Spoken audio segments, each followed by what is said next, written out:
Hello, everyone, and welcome to our monthly group coaching. I'm Elizabeth Hamilton-Guarino, here with my wonderful, fabulous friend and colleague, Kris Fuller.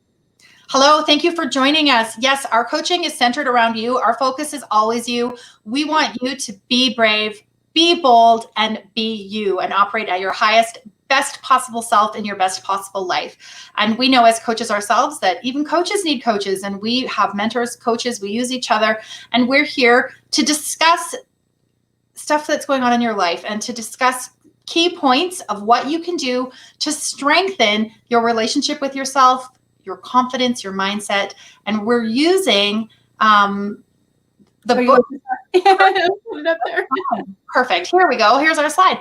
We're using the book Percolate. It was written by Elizabeth. It's a Hay House book, and it has a beautiful combination of anecdotes woven in with messages for basically coaching, basically change. And so if you look at, we've got that lovely quote there that says, "Is there a voice inside of you that's urging you to make changes and seek a richer, more fulfilling life?"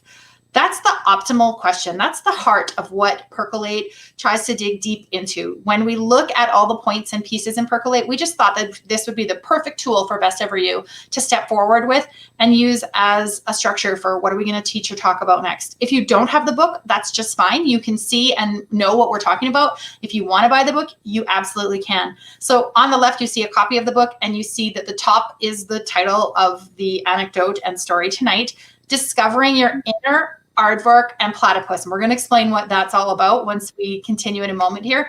And I'll let Elizabeth tell you what Percolate Point 1 is, because that's also going to be the heart of tonight's coaching.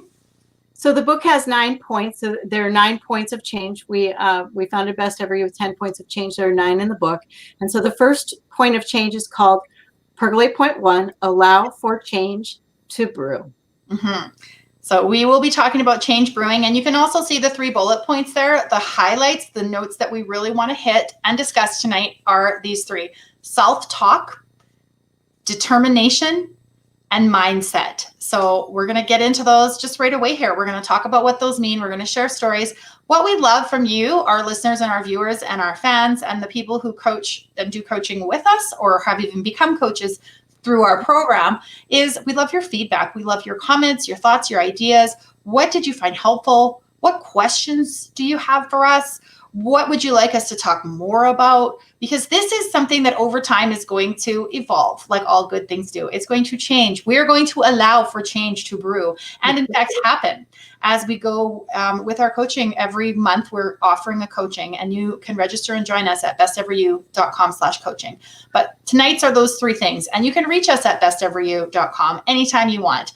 And of course on our social media as well. But our focus really is you, and we want this to not only be helpful for us. Every time I talk about these things, it reminds me to step up my game, to consider my best, to really make sure that I'm operating at my personal best. Am I perfect? No, but am I doing my best? That's what I can control. You know what I always love is thank you for doing this with me, Kris. And I want to hold up the book. I was hoping you would hold up the book because just so everybody knows, there are copies of the book. This is the updated one with the glossy, and then Kris has the original, which is awesome. Thank you for that. And you can buy this wherever books are sold. If you want a signed copy, we do those for $10. You can just write a note in the comments or send us an email or whatever. We'll sign it and mail it. It's $10 with shipping included. So it's Percolate, Let Your Best Self Filter Through. And again, it's available wherever books are sold. So I appreciate you doing this with me. It's super fun. I love it. It aligns with so many things. I've taught from this book before. I've used quotes from this book before with Elizabeth's permission and blessing, and I stand by it as well. So without further ado, what is this platypus and aardvark thing all about? Reminding you that we are going to focus on self-talk, focus on determination, and focus on mindset. So just the high points on those, the comments that we think are important for tonight's discussion. In self-talk, it says how you talk to yourself matters. So that's the dialogue you have inside your head. It's not necessarily stuff you're doing out loud. If you're a talker out louder to yourself, that's just fine. But how you're talking to yourself, the tone, the words, the messaging to yourself, it just matters so much. And our advice is to be kind and loving and sweet to yourself. So those are our things for you to be mindful of when we talk about self-talk tonight. And right now, consider, how is your self-talk? Do a little check-in. Are you living and speaking self-talk that is optimal for you? Just consider that. And then determination, of course, that's our keep going. We're in it for the long haul, whatever you want to call it, the long run, the long game. And think of yourself and your beautiful future. I absolutely love that word, determination, consistency and determination. And I think all this actually is my favorite, but determination is such a great word. It's that resilience and perseverance and everything that goes with being determined to either deal with an unforeseen circumstance or make positive change or just do things. Determination. So it's just the root of it, isn't it? It is. And I know we always battle over what is the best phrase for long haul. For some things it can be a month, some things it can be 2 years, some things it can be 10 years. But the phrase I love in there is your beautiful future. When you picture your future as beautiful, it changes how you think about it, right? No, none of us are going, I can't wait to picture my hardship future and my future battles and my future struggles. We don't typically operate like that as human beings, but to just remind ourselves really cognitively of that beautiful future. Yeah. Which ties in really nicely with the third one, which is mindset. And for us, we say all the time, moments matter. And again, those moments can be small milliseconds. They can be minutes, but those moments matter. And the idea is to train your mind to embrace positivity in those moments. So even if you're going through something that's like grief or turmoil or hardship, there is going to be moments in there that layer in that matter. And so smile and be kind and be grateful. And those are things we really stand for at Best Ever You as well. So these are the things that we're thinking about. These are the things we want you to write us about. And I'm going to let Elizabeth tell the story about the aardvark and the platypus now to kick off one of our anecdotes for tonight. Now, here's a question for you, Kris. Do you want this slide? Should we keep this slideshow up while we're talking? Yeah. Okay, all right. And then I also wanted to say, in our Moments Matter, I do hereby adopt that as our phrase. We will say that all the time. And I hear it consistently flowing from our being. And I think above all of this is like this cool little lessons in time management. And I think at the root of what we talk about being kind, we talk about gratitude, but a lot of the time what we're really talking about is how you spend your moments, those precious moments that we all have. What are you doing with them? Where's your energy going? All that good stuff. So when you say moments matter, I just go, thank you, Kris. Yes. So, all right. So my dad, when I wrote Percolate, my dad it was published in 2014 and I had been writing it since about 2012, but in reality, I had started writing it in 2004. And it was when my dad had a stroke and he was in a rehab facility, which is a good thing because that means you've survived the stroke. And he was in these moments where no one really is expected to survive that, let alone talk or speak or anything. Really serious stuff here. So he's in a rehab facility and they wheeled him down to a speech pathology area. And the nurse said to me and my mom were in the room with him. Now, when we go through this exercise, it's an ABC type of exercise. Most stroke patients in this facility don't say anything, nothing. And so we were like, oh no, what's going to happen here? So she said, Jim, I'm going to say the alphabet to you. Tell me what word comes to mind. So she said A, and my dad said aardvark. My mom and I kind of looked at each other like, oh no.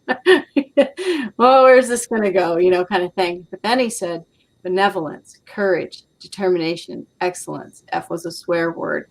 All these things down to movie. I won't say it. Down to movies. And then out came platypus. So it was like aardvark and platypus in there. I don't know if he was going in and out or whatever it was, but it was this moment where he, and I love the way you said this earlier today as we were kind of going through this. He in those phrases let us know, number one, he was there, completely there, brilliant as ever, coolest guy in the world. He was going to fight for his life, and you could just feel the energy in the room completely change, and that was his stand. He was like, okay, I'm in here. I can see you, this kind of thing, and I'm going to live through this. And that is exactly what he did. They called him the ICU warrior. And that was my first real solid episode and what did he just say? And is it really possible to power your way through one of the most horrible situations ever? Yeah. What incredible determination. And I never got the pleasure of meeting your dad because for those of you who don't know, he passed away just in 2018. Yeah. And but the stories you tell and the way you speak of him so highly, and this moment with his determination, his ability to keep going, like he, in that moment, when you write about it, when you talk about it, I can see your dad just being like, no, I have a beautiful future. I have to have it full of aardvarks and benevolence, not, for instance, apples and babies or simple words like, again, from you telling me about what an overachiever and what an amazing guy your dad was and how he was such a, like you looked up to him so much. And so did many countless others, not just people in your family, people in your community, people in his profession, everything like that. And so when you have somebody who is determined like that, like what an amazing effect that will have on you as a daughter, because I mean, you went on to write a book. One of my favorite things is Elizabeth has shown me recently, in fact, yesterday only, and I don't know if it's handy, but a list of the initial, well, she probably has it at her fingertip, but the initial ABCs, which was the starting of her writing Percolate. But the point is, keep talking. I will. I know you're going to find it. But that was another one of those moments matter where, you know, somebody else could have listened and gone, you know what, my dad picked a lot of high vocabulary, high functioning, really incredible words. But Elizabeth was like, I've got an idea that this, show it. Yeah, right up in there. So there's some of her ideas, Percolate on the side. And he was talking. Literally, after he got done talking, I wrote this. This is like so old right here in this journal. Yeah. But I'm going to pull this back up. Thank you for that. No, but it's beautiful. It's another one of those moments matter. So, I mean, tell us, I know we're talking about your dad and your dad's determination there, but now we're switching it to you as the author of that book and the moments matter. So what did that mean for you listening to your dad say and choose those words? Like how was that for you as his daughter in the room? Yeah, well, you know, as his daughter in the room, it made me proud because I was going to, you know, have my dad around. You could just tell. And there are many of us, you know, there's 11 kids. And so there, and this is back that up. And like my younger sister is 15 years younger than I am. So she wasn't married yet. She was, you know, and he kind of made that his focal point. To stay alive, to see people be married and have kids and see grandkids and, you know, those kinds of things. We just had our first great grandchild born into the family about a month ago. So, you know, just he did all of these things on the screen that we're talking about. His favorite word was faith. And I'm surprised that didn't come out of his mouth, but I can kind of see why. But anyway. But anyway, yeah, the self-talk, the determination and mindset, they called him the ICU warrior. So what does that mean to me? It makes me super proud in that moment. That was a moment where I wrote that down and I kind of anchored in that as my like vision statement for me, because at that point, you know, I had some life-threatening food allergic reactions and I was really feeling mopey about myself.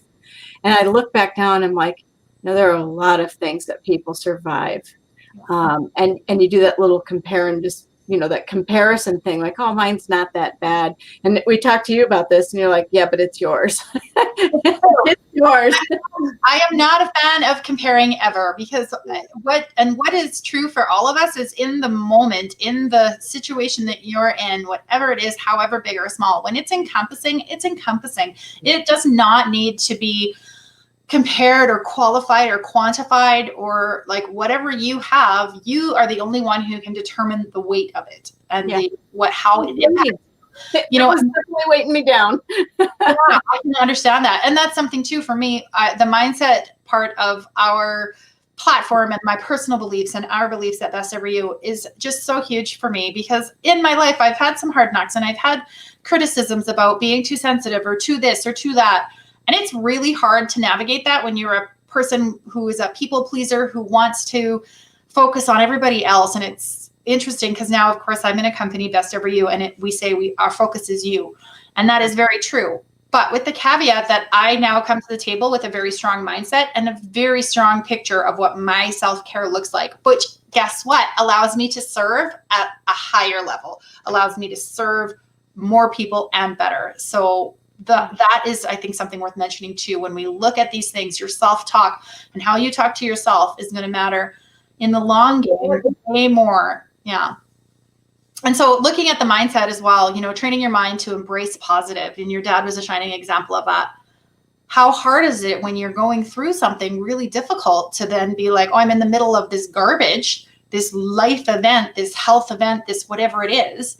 And how do you embrace positivity there? And so if you're watching and listening, we would love to hear from you on that. If you've gone through something difficult and you want to share, we are your willing audience. If you have tips or things, we would love to hear them too. We're going to continue to talk and have anecdotes, but throughout our coaching, we want this platform to be an interactive one that you can write in and you can let us know, because we care and we want to hear from you, and we want to listen and then offer our next set of skills, right? Or our next. I remember when he was, lying there in the hospital room in bed. One of the things that I would feel anyway is just this complete sense of like, oh, this is so sad. I'm going to lose my dad, or just like that kind of like. And one of the moments that sort of flipped that around. Yes, it was sad. And yes, you had all those worries and everything, but from a hospital bed, my dad would say to us, "Don't worry. It's going to be okay," or "Are you okay?" He'd worry about us. Like, you've got to be kidding me, kind of thing. And I just, the strength he had, you could only learn from. So many people, the nurses, the doctors, and everything. He taught them how to survive what happened to him. And many people over the years have said, I got the book. I'm glad you wrote about that. But I remember there was a doctor. We had this one really a situation where the doctors really didn't think he was going to make it. And this was after the rehab facility and things like that. He went back into ICU for something else. And I remember the cardiologist sitting, all like 100 of us that were in the waiting room around. And they're like, he was like, "There's nothing more I can do. I just don't see how, kind of thing." And people just don't survive this. But the doctor was so bummed out about the prospect of losing my father. He's like, he was racking his brain trying to figure out how to save his life. And we were consoling the doctor. We're like, "It's going to be okay. He's going to live. He's James Hamilton. You don't know him," kind of thing. And the doctor, about 2 days later, was like, "I'll be darned." The power of positive energy, faith, everything. And we had lined his entire wall with pictures of us, pictures of him, pictures of everything. That 2 days later, that cardiologist said, "I just want to play basketball with him again someday." And they did. So, just the coolest things like that. That's the power of this. Yeah, absolutely. And I think that's also one of the things too, like you getting through that. And we've all gotten through things. And I think it's worth, and if you're listening, for you to do this, sit down with a journal, sit down with a piece of paper, and write down all of the things that you have gotten through, but do it with a celebratory air, right? So you lived through, and not just lived through, celebrated moments throughout your dad's time in the hospital, and like had moments with different people in your dad's circle, whether it was hospital staff, care staff, family, whatever it is. But I think even if you look back, like you've mentioned your food allergies, and as a mom, you would have had times that you're like, "Oh, I didn't think I was going to get through that with this child or that child or whatever." And for me too, I'm like, I've lost jobs, I've moved houses, I've had things happen that when you're in it, you're like, oh, it's so hard to see the other side. And then when it becomes a more distant memory, you forget to go, "Wow, I got through that. I'm amazing." Because it feels like, oh, this is just life. People pass away. Oh, we move. Oh, we lose jobs. Oh, we have to search for a new job. Oh, whatever. But I think it's worth us celebrating more and taking more moments. I know earlier this year, you had done it was the end of 2020, a list of 52 things I've accomplished this year. And you encourage people to do the same. And I'm still encouraging you to do that now. I think that should be a continual year. That was how I got through 2020, was every week doing something that even remotely made me happy, because I can really remember at the beginning of 2020 being distinctly very unhappy, and many moments being like, "Oh no, this is terrifying," or this is, just having that fear take hold. I root myself in different things. But can we shift this conversation a little bit over to you, and so you can share some stories now too? And would you like me to take this down a little bit so we can see each other and see your name while you're talking? I think that would be, let's do that. That way people can kind of center up who you are. And So yes, I'm Fuller, and Elizabeth had just said her 2020 didn't start all sparkly and shiny, and I can attest to that. I had a very different start to my 2020. My 2020 started on fire. I was at the top of my game with my company, Your Life Sparkles. I was hosting empowerment events. I was getting ready to do multi-city, multi-province speaking. I was preparing other women speakers and getting conference centers ready and getting ready to sell tickets. And in fact, we had started selling tickets for our spring events. And one of the things I had committed to doing was doing professional development. I was looking for women's conferences all throughout the US and Canada and internationally. I was like, if I'm going to do it, let's do it. And my husband, Ben, was like, yes, this is your year. I'll handle our family finances. You go develop, have the time of your life. I'm your anchor. I'm your rock. Let's elevate your company and let's have you really shine. And I was like, yes. On January 12th, I met Elizabeth in one of those Facebook online entrepreneur groups, and we did a Zoom call together. We taught each other how to use Zoom, and look at us now, StreamYarding like experts with banners and really, really, really thriving there. So at that time, I was up here and I was like, I'm having the time of my life. I'm doing this, this, this. And she was like, I was having the time of my life, but I've dipped this and I've dipped this, and I'm kind of looking for what's next. And lo and behold, what's next turned out to be our collaboration. And we were like, two little peas in a pod, two little kittens in the basket, like just from the onset. So excited, right? Like to this day, we still keep finding things. We both love cats. We both have the middle name Marie. So the elevated, like we're talking about mindset was just off the charts. I was like, I've manifested beautiful things. I love my life. Everything is amazing. We talk about determination. I was like, I'm going forward. I'm going to raise Elizabeth. She's going to raise me. Together, we're going to just have this amazing explosion. And that was how 2020 was started. And now comes the news of the changes in the COVID, and it started to make things shift. February 26th, there was an even bigger shift in my life. And that is that we got the news that Ben was diagnosed with colon cancer, stage 4, and it had already metastasized into other organs. So that means it had already spread. And it was already at that point where it was like, not going to look good for his future. I remember being at the doctor's office the first day we got the scans back on the 26th, and we had gone together. I was going with him because I had already been canceling events, and I was like, well, I'm home with you. I might as well come to the doctor with you, hold your hand, be the good wife, all of that. And so we sat there, and the doctor, his face was just stony, and he said, I've got just terrible news. And we still, you're not really prepared. I don't care how prepared you think you are for bad news. You're not prepared for gravity news like this. So stage 4 colon cancer. And I think it hit me harder and faster because I've had people in my life pass away from cancer in particular. And only the year before I had lost my mom to cancer. And as we were talking, Ben was very logical in questions and everything. And I just remember at one point I just burst into tears and I said, what's his life expectancy? And after I reflected on that, I was like, oh, I was not doing nice self-talk. I was like, that was so awful. That was so abrupt and cold and not like loving and caring, but it was just sort of my mind firing in all directions. And then when we got home that day, I remember the 26th, like Ben was still my rock. He was still 6'2" and beautiful, fit physique and hugging me. And I was just crying and I was furious. And I remember throwing things in my living room, pillows and like fists against him. And he just had to like kind of listen and love me through it and hold me. And I was like, it's not fair. It's not fair. I'm so furious. Like this can't be it. And I don't want stage 4. And it wasn't until I think hours later, after I'd screamed, I'd cried, I was down on myself. I'm like, I did it. I caused it. I didn't feed you properly. I'm the reason. Like, it is crazy what your mind can do when you're in that state of like really strong news, really chaotic stuff. He later that evening, like I think 6 hours later, I finally came out of my little bubble of grief, despair, emotion, and everything. And I remember walking up to him and feeling like an absolute heel. And I said, hey, I've just had a lot of emotions and thank you for loving me through it and holding me up. But I really want to ask you something. And he's like, yeah, you can ask me anything. I said, how are you? But it took me those 6 hours or whatever it was. And I just remember he was like, I knew you'd get to me.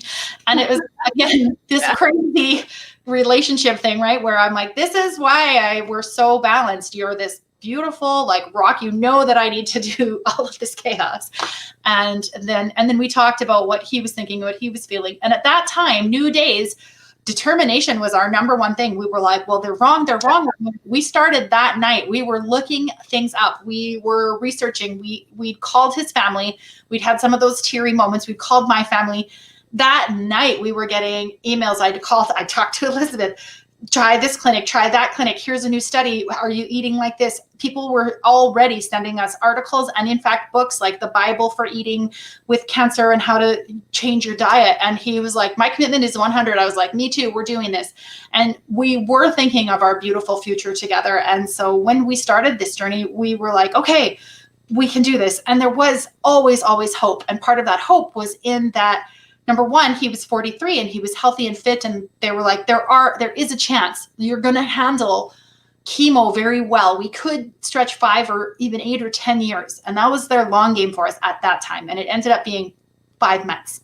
But during that time, and here's what I recently had a conversation with Elizabeth, and I wrote a journal about this, and then I blogged a lot of it publicly, but I journaled a lot of it privately too, because some things were just for me and Ben, or just for me. Dad's journals. Yeah. I know what you mean. I mean, like really, hold on one second. I'm going to interrupt you because in these moments, it's super important to do that because they turn into things like this or whatever, and they heal. Mm-hmm. Because when we are sharing, I'm going to interrupt you for 1 second, let you just, because I'm really crying too. You can, the healing process, when you share these stories, Mm-hmm. and I'm going to make another point earlier. Remind me to talk about the look back that you did. You share the stories, you heal. Is my point. We all heal each other. We all need each other, and we all trade off these moments, and we all need each other. And then the other thing that did for you too, and this is one of the reasons why I wrote this book and these journals, because my mom in particular, she had been married to him for 45 some odd years, kind of thing. And part of when somebody else gets sick like that is keeping, and especially if you've been married long, is keeping the other person alive, because they don't feel so good. And then the other thing that I learned is they can't remember what happened. Yeah. My mom is like, we did an alphabet game. We did. I'm like, yeah, yes, we did. Here it is, kind of thing. And so if you can, and the way I like your blog is you did manage to find some good stories in there that did make you happy in those moments. And you can look back and smile, or like you were saying, like earlier today, we were having a chat and you're like, did I do enough? I'm like, oh no, baby. Yeah. Yes, I know. And that's the tricky thing about that mindset. And so I know we hit on the slide there, it says train your mind. And that is the work that I certainly am a champion for. Elizabeth and I will help you with if you need it. But that training your mind isn't something that you can just grasp. And during the process, because I cared for him at home, which was our decision, I 1,020 million% would make that decision every single time.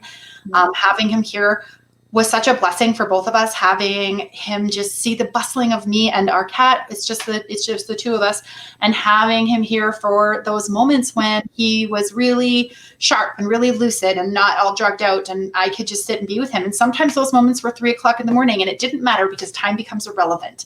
And if you've ever been in an experience like this, you know this. And that is the other thing too.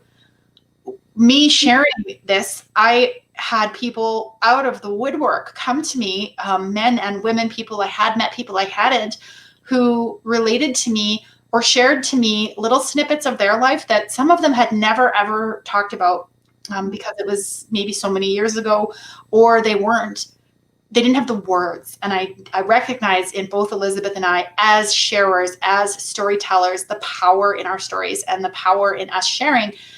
And our goal is in that sharing is to say to you, to inspire you to say, if you're going through this or something like this or something not like this, but you recognize these feelings, number one, you're not alone. And number two, you can, with determination, self-talk, and mindset, you can get through it. Because there were times, and determination was such a huge one for both Ben and I. Yeah. When we had him at home, he had four PICC lines in his arm. So that's a little under the tissue needle that had a little attachment so that I didn't have to give him syringes. I could just give him the liquid, and it was already sort of in his arm, but he had 2 on each arm. So it was very uncomfortable him laying on his arms. And the need for medicine, one of my cousins who is a nurse and a palliative care nurse had to help me, and we had charts and organization. The demand on my time to put these different meds in him at different times, right dose, with food, without food. What if an episode happened? What if this was so huge that there were times that I felt like I actually feel like I related the most in those days to mothers of newborns. People saying to me, I know what it's like to have no sleep, to have 2 hours of sleep, to wake up every noise you hear because you're like, is he okay? Is he okay? Is he okay? They're like, that's like having a baby. And you're so worried when you're a new mom, first mom.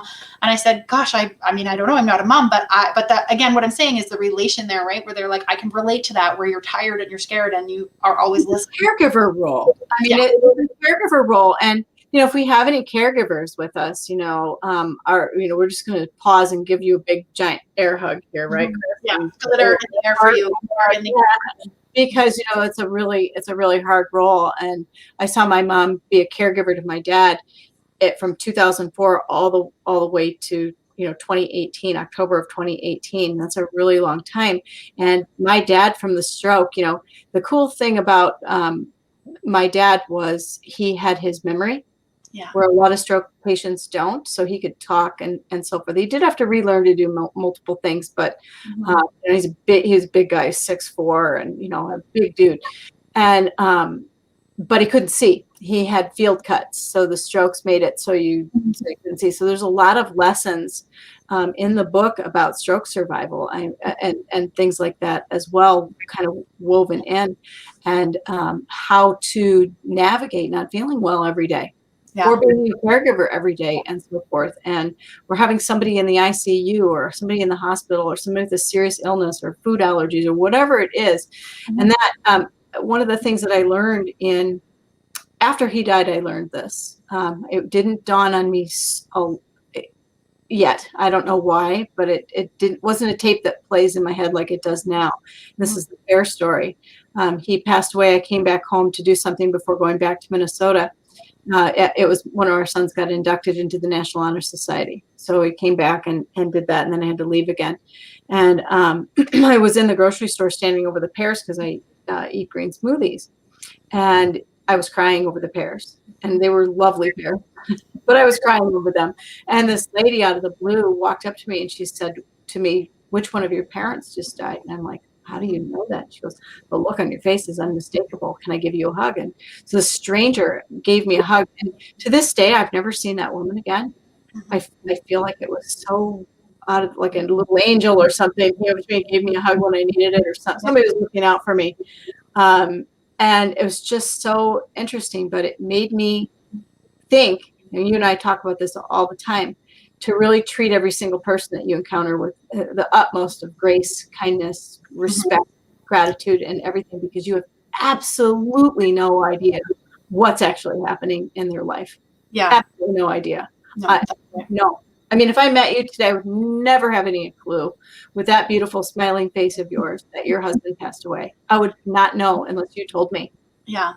And so that, you had said to mention again, and I will, about my step backs that I sometimes find myself facing. So I look at that word determination, and I'm trying to look at my beautiful future, and I'm trying to go forward. Ben and I had the gift of us talking about what my future would look like once we realized his sickness wasn't going to turn around. And once he made the decision to say no more chemo, then we knew it was going to be a shorter period of time.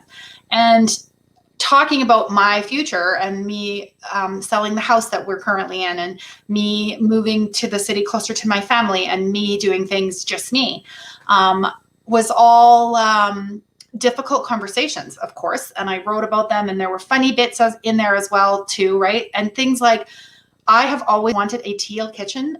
Teal, I just love teal. I can't get enough of teal. I wear teal. I would make every banner in Best Ever You teal.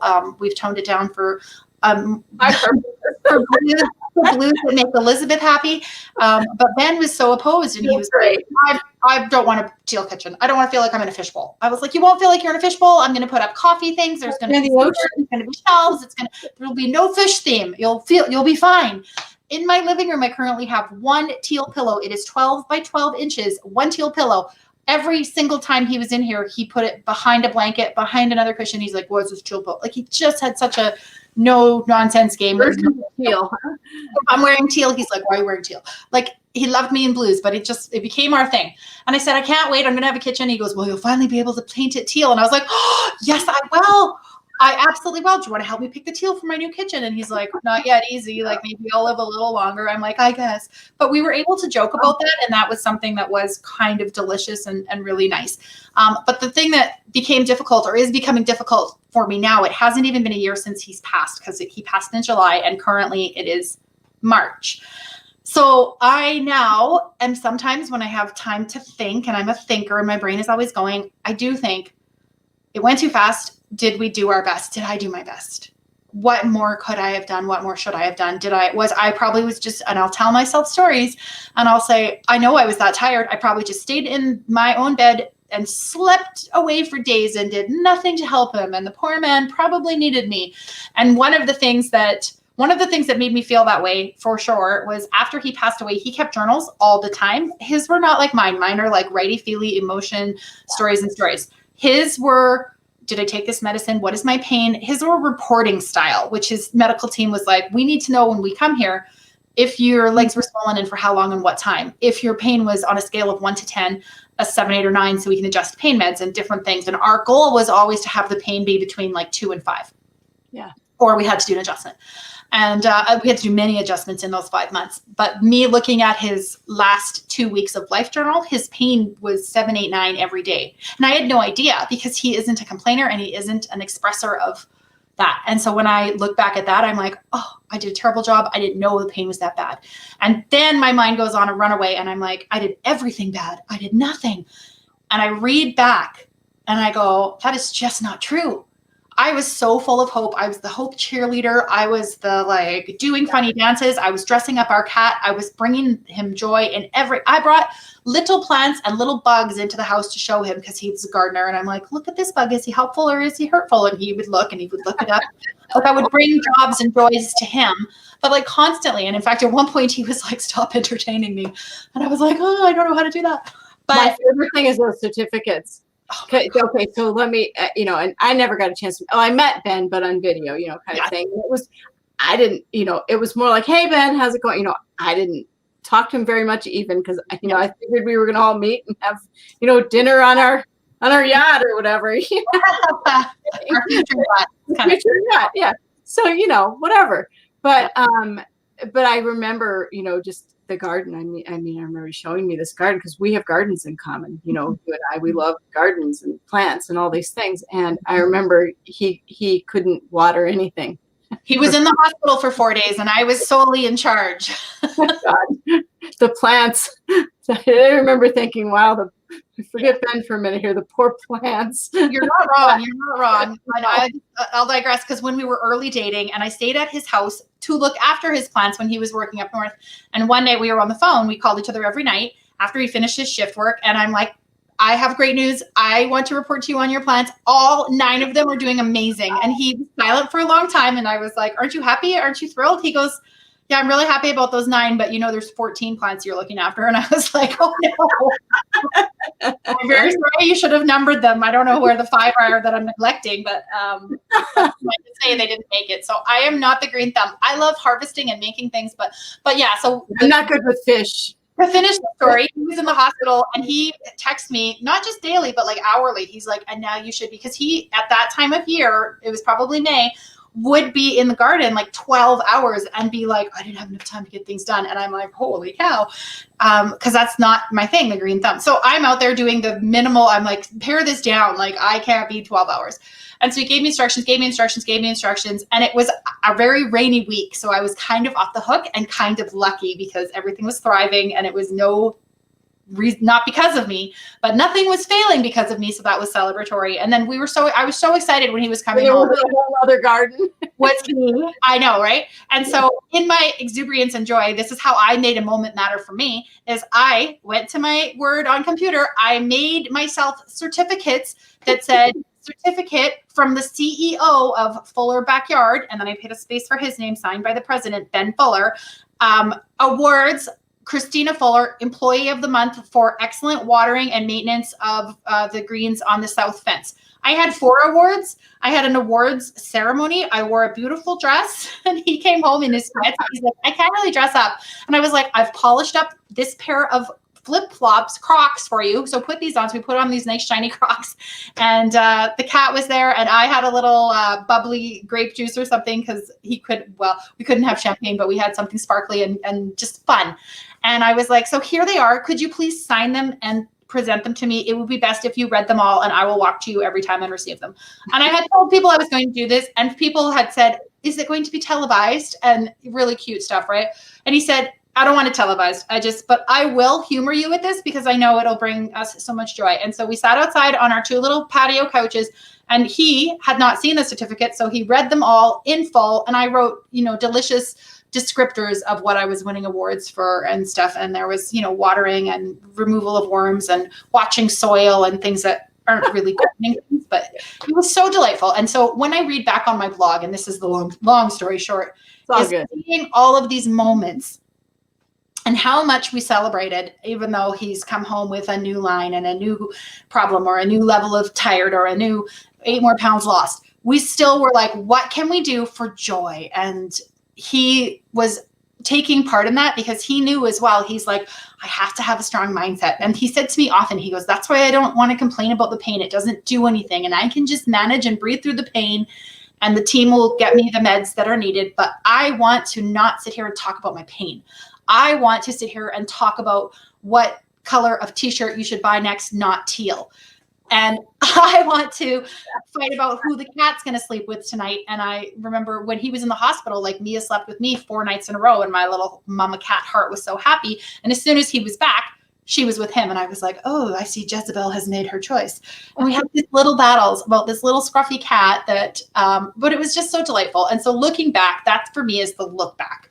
When we talk about looking forward at your beautiful future, but looking at my mindset and when I find myself hard on myself, and I know people are like, you're never hard on yourself. You're always so up and you're always so positive.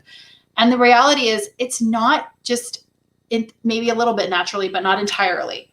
And that's the training that I do for myself. And that's why I keep journals. And that's why I do a daily gratitude practice. And that's why when I'm self-talking to myself and I'm saying, I think you did a bad job, I will out loud if I need to say, stop. Yeah. And I will think of the cat and I will think of the certificates and I will think of the things that I did to bring joy. And if I can't think of them, I read my blog and I go, oh, yeah, I am a champion. Yeah. That's exactly it matters. That's powerful. That's exactly right and helpful. And I hope everybody just heard you loud and clear because sometimes the moments that matter the most aren't the easiest moments. Yeah. And so another thing I would encourage you, if you are someone who's a journal writer, and don't get me wrong, there were times in my journal writing and in my blog where there was doom and gloom. There was dismay. There was heartbroken times when I had to take him to the hospital again. Or when, there were things that weren't always positive, but I made a conscious effort on purpose to really look at that and go, okay, now I need to bring in some gratitude and be, what am I thankful for? What is still beautiful and wonderful in my life? And so besides my blog, I still kept at that time a gratitude journal. And Ben and I were looking at that and doing it together. And he was very willing and he was very open, and mindset was something that I applaud him. He's one of the people in my life that was such a huge influence for me in loving myself to a higher level and not listening to the noise. And the noise is all the people that I wanted to please. One of the phrases that he used to say to me all the time, I would say, oh, I'm in a little tiff with my mom about this and here's the thing. And what I would want is that girlfriend response. I would want him to be like, yeah, tell me more. And then what did she do? That's what I wanted. I would never get that from him. To his credit, and he would look at me and he would listen, and then he would say something like this. He would go, I hope you feel better soon. And I remember being just boiling inside, being like, I don't feel better. I don't feel better until you're on my side and saying how I want you to say what I want you. And over time, as our relationship grew, he's like, I don't come into conversations that are petty and they don't really serve or do anything. If you feel you need to complain about an interaction with you and let's say your mom or your sister or your friend or whatever, he's like, if you feel you need to do that, I am those listening ears, but I'm not going to engage because it doesn't help me at all. Get it off your chest and then please be done because I'm not listening to it tomorrow. I'm like, oh, what? Who are you? And over time, what helped me with that so much too is I was like, you're right. What is my point of complaining right now? And I am much better too in the years of my life, getting older, going to those people directly and just saying, hey, this didn't work for me, whatever. And over the years, I became, and he's not here to battle me, so who can say I'm wrong? I became the least complaining wife ever. No. I don't know if that's true, but I do know that leaps and bounds and improvements were made. And I started to realize I really like it when I'm not complaining. It's so good. No, yeah, and it's better for you. It's physically better for you when you're not doing that. Yeah. But the other thing that I think is so important here too is we're talking, and our audience is listening and so forth. But if you're in the audience and you need ears, we're here. And so as we do these more and more, I think what we'll do is engage the audience, have the audience maybe live with us or something like that. We'll structure this differently. So it's not a video you're just watching, but you can engage with us, because it would be really nice at the end of this conversation. We don't have this set up like this right now, but at the end of this conversation, it'd be really neat to have everybody on screen with us and have a question and answer session, or hear from you what's going on in your life and all that stuff. But I think I have two questions for everyone, and they're right from Percolate. They're on page it's from page 12 and 13. And one is as we're trying to think about all the things we talked about. Are you in the face of anything, when you fall asleep each night, ask yourself this: are you maintaining a positive sense of yourself? And if you have circumstances going on, are you positive to those around you under the circumstances that you're in? It's interesting. And how, I would ask another one, actually, a third one: how do you give thanks during those difficult moments? Those are really, it's really hard. Like when Publishers Weekly did a review of Percolate, and that's one of the things that they pointed out, was finding the positive in difficult moments where you just want to curl up and cry, or stay in bed, or do whatever. And whether it's your difficult moment or someone else's difficult moment, how you navigate is just so powerful. And it's powerful to not only you, but the other person as well. Because can you imagine imagine this, if we all every day from 2004 to 2018 cried around my dad the whole time and said, I can't believe this is happening to you. Yeah. Or can you imagine if you had your 6 hours, you set a timer, you got angry and you did your thing, but can you imagine if that went on for all 5 months? No.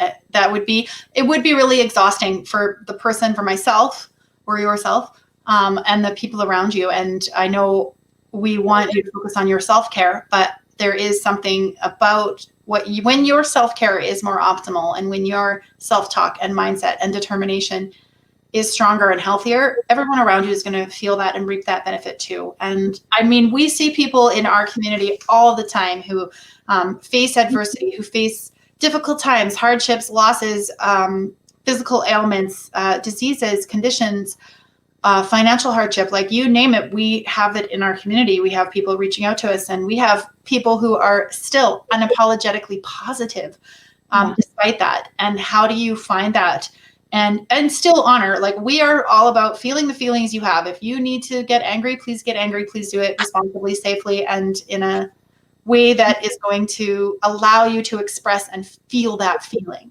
But we don't want you to stay there, to Elizabeth's point, right? We don't want you to be lost in the roller coaster of life. Is definitely, it's up and down and up and down and up and down. And I think for me, one of the things about the strong mindset is when I'm having these beautiful times up here, when things are absolutely seemingly rock bottom, is I want to sort of balance my curve and not be so far down in the deeps. Or if I do,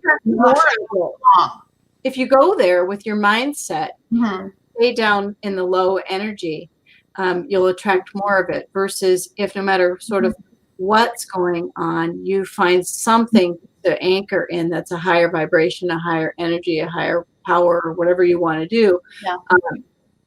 That's what you'll attract more of. And it's just the energy Yeah. with it. But and I think if you're doing that and you know about it and you're like, yes, gratitude, yes, mindset, yes, self-talk, you know how impactful it can be. And so this is just our great reminder for you. Whatever goal you're working on, whatever challenge you're going through in your life, whatever it is, tonight's tips are those three things. And Elizabeth will pop those up again so we can just review them. And they are self-talk. How you talk to yourself matters. And our tip there is be kind, loving, and sweet to yourself. And I really like the word sweet, because if you're sweet to somebody, it makes me think of my grandmothers. They were very sweet to us grandchildren, and just wonderful, wonderful, like the love coming out of our grandmothers. Both my grandmas were amazing. And that level of sweetness, if I treated myself like that all the time, how much nicer would that feel? So be kind, be loving, and be sweet to yourself. That's self-talk. And if you ever catch to yourself that you aren't, do feel free to say to yourself, stop right now. And then just change the words, right? And, oh, I'm so stupid. Why did I do that? Stop. I made a different choice than I meant to. I'm going to fix it right now, or I'm going to let it go because it's already happened. You know? I want to make sort of a random point, but it'll hopefully you can tie it in a little bit. But I wanted to make sure our listeners know that we're talking about change in an unforeseen circumstance situation. The book does talk about changes that you intentionally want to make. Tonight's discussion, we probably should have said that. Tonight's discussion is about how to best help your talk, your determination, your mindset, your being when you have an unforeseen circumstance come out of the blue. COVID, whatever it is. And we have a lot of these discussions with members in our community right now, especially about COVID. So, it's, I hope that's worth noting. Of course it is. Yeah, of course it is. I mean, these things we're talking about they're universal. It can relate to a smaller thing, but tonight our examples have been bigger. And so, of course, it's relevant. Yes. And if you are going through something that feels bigger, again, you're not alone. But even if it feels like that, and even if you physically are alone right now, you're like, but I am alone. You're not correct. It's a difficult thing. And so we hope that our coaching, our talking here also helps anchor you in that sense of community and that sense of love, because we know that everybody processes things differently, but we are here for you. And that's part of, we'll just remind you of these next two before we sign off as well. I'm going to read one part of Percolate too. Perfect. Yeah, do that. Okay. You keep going. Yeah. Well, okay. No, you keep going, and then at the end it will. Okay, perfect. So then the next one is that determination, and that's the keeping going and for the long haul. And think of yourself in your beautiful future. And then again, that long haul, that's the term that we can't define, right? Are you going to be in this for 2 weeks or 2 months or 5 months? Or are you looking at something that you're like, okay, I need a new house, but it's going to take me 6 years or 10 years. And then find a way to be okay with it and make a plan and then stick with it. Be determined, right? If you're looking at trying to achieve a goal, figure out what you need to do and remind yourself, why am I trying to achieve this goal? And that will help you find that determination, right? Thinking of your beautiful future, thinking of why you want that goal to happen for you. And then our third and final point is that mindset. You can talk about the mindset, just wrap it up, and then we'll hear your quote. Yeah, and it'll tie in nicely. Mindset, again, just a reminder, the mindset that you keep is, where your energy is going to go. So that training, that unlearning, sometimes you might have to unlearn some things in a new circumstance, retrain your mind, to embrace the positive. And I love what you wrote here. Smile, be kind, be grateful, because your each and every moment, no matter the time allotted or whatever you think it is, matters. And how you spend that. Imagine if you hadn't have had that great moment with Ben, with certificates. I mean, it's adorable, and adorable in within a situation that's not so adorable. Mm-hmm. But it's one of my beautiful memories too. I have a video of not us, but of me making them and crafting the idea and telling people, and me watching that video and me reading about it and remembering him. And even I can hear his voice as he's giving me my made up certificates saying, "Good job, honey." And then passing it to me. And I was like, "Oh, you added in a good job, honey. It wasn't even on the certificate. You did that on your own." And how much joy he brought me by embracing that silliness. So yeah, those moments have become my memories, and my beautiful memories are going to carry with me into my beautiful future. So I do smile and I am grateful. All right, read this with me. Can you find it? It's in, so we have a section in Percolate called Let's Stir Things Up. Yep, I'm in it. The introduction. And so the title page is Let's Stir Things Up, turn the page. Yeah. The following your questions, blah, blah, blah. Okay, yeah. The second question. I'll stop at, like, when I stop, you pick up. How's that sound? Okay, perfect. How do you implement the changes you desire despite challenges? In spite of your greatest intentions, daily life brings the unpredictable, and obstacles beyond your control can sabotage your best efforts. Sometimes the coffee just tastes bad, or even worse, the coffee pot breaks. What should you do during those times? Pause, think creatively, and consider what can be done to maintain what is most important, while asking yourself what you might need to let go of. Throughout this process, you must ask yourself, what can you do, rather than what can't you do? And I think that is a beautiful summation of our coaching chat tonight. So self-talk, determination, mindset, and sticking to it when things are getting rough, when the rough, tough gets going. So we hope you've enjoyed our conversation tonight. We know that we love when we get a chance to talk about, this is what we do, this is what we love, this is how we inspire and lead and coach. If you are interested in registering for our class next month, it's at besteveryou.com/coaching. We would love for you to join us, and we will be looking at more important points from Percolate and relaying stories from our lives and asking you questions about yours so that you can reflect and chime in and grow with us as we continue our monthly coaching process. So this is Kris Fuller signing off, saying thank you for being here. Bye for now. Bye. It's Elizabeth signing off, saying thank you. Thank you for being here. Bye for now. We hope you'll join our conversation next month. Thank you, Kris, for the great conversation. It's lovely as always.